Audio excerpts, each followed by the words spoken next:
Hi friends, welcome to miss நசி voice ஓ 2.0 சேனல். கடைசி பாட்டில் என்ன நடந்தது அப்படின்னா, அவினாஷ் எல்லாத்துக்கிட்டேயும் உண்மையெல்லாம் சொல்லிடுறான். வில்லி அம்மா உன்னோட அம்மா கிடையாது, அவங்க உன்னோட சித்தி, உன்னோட உண்மையான அம்மா இவங்க தான் அப்படின்னு சொல்லிட்டு மாடியிலேருந்து ஃபோட்டோவை தூக்கி போடுறான். இதை பார்த்த விதிக்க ஒரு மாதிரி அதிர்ச்சியாகி நிற்கிறாங்க. என்னதான் நடக்குது அப்படின்னு. அதுக்கு விதான் என்ன சொல்கிறா, இவங்க என்னோட உண்மையான அம்மா கிடையாது, இதோ இங்கே நிற்கிறாங்க பாரு, இவங்க தான் என்னோட உண்மையான அம்மான்னு சொல்லிட்டு வில்லி அம்மா கையை காமிக்கிறான். கடைசி எல்லா நேரத்துலையும் என் கூட இருந்து பக்கபலமாக இவங்க தான் இருந்தாங்க, இவங்க தான் என்னோட உண்மையான அம்மா, ஓடி போனவங்க என்னோட அம்மா கிடையாது அப்படின்னு சொல்லிட்டு கோவமா அங்கிருந்து போயிடுறான். இந்த பக்கமோ விதியோட அப்பா அம்மா கிளம்புறாங்க. விதி இருந்துட்டு கேட்குறா, எவ்வளோ பெரிய விஷயத்த நம்மள்ட்ட இருந்து மறைச்சிருக்காங்க அப்படின்னு. அதுக்கு அம்மாவோ சொல்றாங்க, இது அவ்வளோ பெரிய விஷயமா தெரியலம்மா, விதானோட அம்மா அவனை விட்டுட்டு போயிட்டாங்க, அந்த இடத்த வில்லியம்மா தான் பார்த்து அவனை நல்லபடியாக வளர்த்துருக்காங்க அப்படின்ற பட்சத்தில் அவங்களுக்கு இதை சொல்றதுல விருப்பம் இல்லாமல் இருக்கலாம். சரி, இதெல்லாம் போட்டு மனசை போட்டு குழப்பிட்டு இருக்காதம்மா அப்படின்னு சொல்லிட்டு அட்வைஸ் பண்ணிட்டு போயிடுறாங்க. இந்த சைடு வில்லியம்மாவும் அங்கிளும் பேசிட்டு இருக்காங்க. வில்லியம்மா சொல்றாங்க, உன் மகனை கண்ட்ரோல் பண்ணுன்னு அவனை எத்தனை தடவை சொல்லியிருக்கேன், அது மட்டும் இல்லாமல் இன்னைக்கு எவ்வளோ பெரிய வேலையை பார்த்து விட்டு போயிட்டான், இப்படி எல்லாத்துக்கிட்டே உண்மையை சொல்லி எல்லாத்தையும் போட்டு உடச்சிட்டானே அவினாஷ், நம்மளோட எல்லா திட்டத்தையும் அவன் கெடுத்துட்டான்.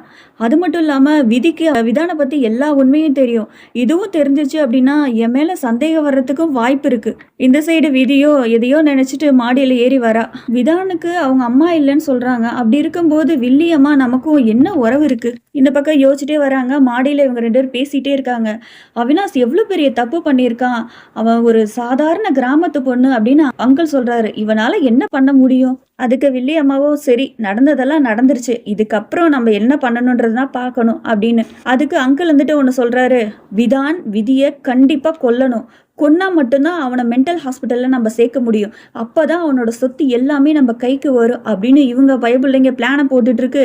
விதி எதுவுமே தெரியாமல் மேலே அப்படியே வந்துட்டுருக்கா. எனக்கு ஒன்றுமே புரியலையே, வில்லியம்மா என்கிட்ட இருந்து விதானை பற்றி கல்யாணம் ஆகிறதுக்கு முன்னாடி எதுவுமே சொல்லலை, கல்யாணம் ஆனதுக்கப்புறம் தான் எனக்கே இதை பற்றி எல்லாம் தெரியும், இப்போ இந்த உண்மை வேற, எல்லாத்தையும் ஒவ்வொன்றா மறைச்சிட்டே இருக்காங்களே, தோண்ட தோண்ட ஒவ்வொரு விஷயமா வந்துட்டே இருக்கே. விதானுக்கு சின்ன வயசில் ஏதோ ஒன்று நடந்திருக்கும், அதனால தான் இவர் இந்த மாதிரியெல்லாம் நடந்துக்கிறாரு. அது மட்டும் இல்லாமல் இவங்க அம்மாவும் சின்ன வயசில் விட்டுட்டு போயிட்டாங்க அப்படின்னா அவங்க அம்மாவும் இதுக்கு ஒரு காரணமாக இருக்குமோ, விதான் இப்படி ஆகிறதுக்கு அவங்க அம்மாவும் ஏதோ ஒரு காரணமாக இருக்குமோ அப்படின்னு சொல்லிட்டு யோசிச்சுட்டே வரா. இதை நம்ம கண்டிப்பாக கண்டுபிடிக்கணும் அப்படின்னு யோசிச்சுட்டே டோரை திறக்க போவா பாருங்க. கரெக்டாக விதான் கையை பிடிச்சி பால்கனிக்கு கூட்டிகிட்டு போயிடறான். இந்த சைடு வில்லி அம்மாவோ, கடவுளே நினச்சாலும் இதை மாற்றவே முடியாது, கண்டிப்பாக விதான் ஜெயிலுக்கு போயே ஆகணும், அப்படி இல்லை அப்படின்னா மென்டல் ஹாஸ்பிட்டலுக்கு போயே ஆகணும், அப்போ தான் அவனோட சொத்து எல்லாமே நம்ம கைக்கு வரும், விதி மட்டும் நம்மளை பற்றி தெரியாமல் இருக்கணும், அது வரைக்கும் தான் நம்மளை போட்ட பிளான் எல்லாமே சக்ஸஸாக போகும், தெரிஞ்சிருச்சு அப்படின்னா எல்லாமே சொதப்பிடும். இந்த பக்கம் விதியோ, என்னை எதுக்கு இங்கே கூட்டிகிட்டு வந்தீங்க அப்படின்னு சொல்லிட்டு ஒரு மாதிரி கோவப்படுறா. விதான் ஒரு நிமிஷம் நான் சொல்கிறத கேளு, இங்கே உட்காருன்னு சொல்லிட்டு அந்த ஊஞ்சலில் அவளை அப்படியே உட்கார வைக்கிறா.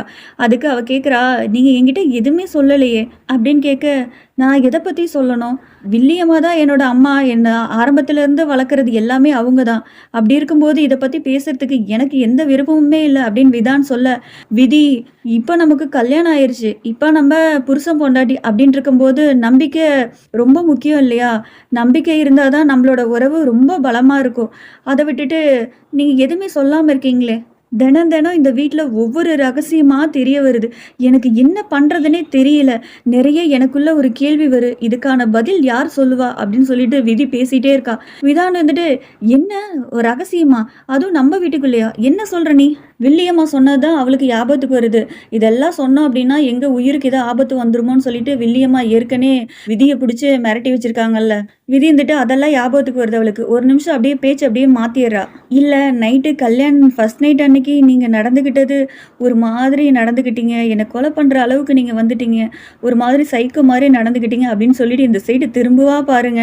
விதான் முழு சைக்கோவாவே மாறி, என்னை பற்றி விதான் கிட்ட சொல்கிற, ஊஞ்சலில் தானே விளையாட வந்திருக்க, வா விளையாடலான்னு சொல்லிட்டு அப்படியே ஊஞ்சல்ல இருந்து அப்படியே வேகமாக அப்படியே தள்ளுவான் பாருங்க. அவளுக்கு ஒரு மாதிரி பயம் வருது, அப்படியே ரொம்ப ஸ்பீடாக போக போக அந்த உயரம் அதிகமாகிட்டே வருது.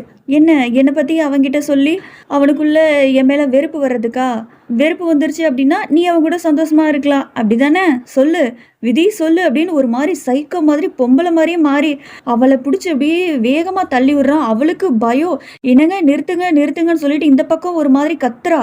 நீ அவ மனசுல என்ன தப்பா காமிக்கணும்னு நினைச்சு தானே இது எல்லாத்தையும் சொல்ற அப்படின்னு சொல்லிட்டு வேகமா தள்ளுவான் பாருங்க. படார்னு அவ அந்த உயரத்துல இருந்து அப்படியே கீழே விழுந்துருவா. பக்கத்துல ஒரு டேபிள் மாதிரி இருக்கும். அதுல அடிபட்டு மயக்கம் போட்டே விழுந்துடுறா. கரெக்டா அந்த நேரத்துக்கு வந்து தங்கச்சி வந்துடுறா. ஆனா இங்க என்ன நடக்குதுன்னா அப்படின்னு கேக்குறான். விதான் மறுதிருப்பியும் அப்படியே சுயநனவுக்கு வந்துடுறான். எனக்கு என்ன நடந்ததுன்னே தெரியல. விதிக்கு என்னாச்சு அப்படின்னு சொல்லிட்டு, விதி விதி என்னாச்சு என்னாச்சு என்ன பாரு பாரு அப்படின்னு சொல்லிட்டு இந்த பக்கம் பதறி போய் விதியை போய் காப்பாத்தலான்னு போறான். தங்கச்சி இருந்துட்டு கேள்வியா கேட்டுட்டு இருக்கா. ஆனா எப்படிண்ணா நீங்க 2 பேரும் ஒண்ணா தான் இருந்தீங்க? எப்படி விதி இருந்துட்டு ஊஞ்சல்ல இருந்து கீழே விழுந்தா? அப்படின்னு கேட்க, விதானம் எனக்கு தெரியலையே, இது எப்படி நடந்ததுன்னு எனக்கே தெரியலையே அப்படின்னு. அதுக்கு தங்கச்சியோ லூசு மாதிரி கேள்வியா கேட்டுட்டு இருக்கா. கேட்க வேண்டிய நேரத்துல எதுவுமே கேட்கல. நீ பக்கத்துல இருக்கும்போது எப்படின்னா இவ்ளோ ஹைட்ல இருந்து அவங்க கீழே விழுவாங்க? அப்படி விழுந்திருந்தாலும் நீ எப்படி இவ்ளோ நேரம் அமைதியாவே இருந்த? எனக்கு ஒண்ணுமே புரியலையே அப்படின்னு சொல்லிட்டு, சரி முதல்ல இவள போய் தூக்கிட்டு போய் காப்பாத்தலாம்னு சொல்லிட்டு அப்படியே 2 பேரும் போய் தூக்கிட்டு போறாங்க. பக்கத்துல சித்தியோ, இங்க என்ன நடக்குது? தினம் தினம் நம்ம வீட்ல ஒரு ஹாரர் படம் பாக்குற மாதிரி ஏதாவது ஒண்ணு நடந்துகிட்டே இருக்கு அப்படின்னு சொல்லிட்டு பேசிட்டு இருக்காங்க. என்னாச்சுன்னு சொல்லிட்டு மயக்கம் போட்டுட்டு இருக்கால விதா இருந்துட்டு என்னாச்சு அப்படின்னு சொல்லிட்டு பாத்துட்டே இருக்காங்க. இவங்க பாட்டுக்கு 4 பேர் 4 மூலையில ஒவ்வொரு விதமா பேசிக்கிட்டே இருக்காங்க. உடனே தங்கச்சி வந்துட்டு ஊஞ்சல்ல இருந்து கீழே விழுந்துட்டா. என் பாசமான அண்ணி அப்படின்னு சொல்லிட்டு ஒரு மாதிரி நக்கலா பேசிட்டு இருக்கா. கரெக்டா வில்லியோட அம்மா அந்த இடத்துக்கு வந்துடுறாங்க.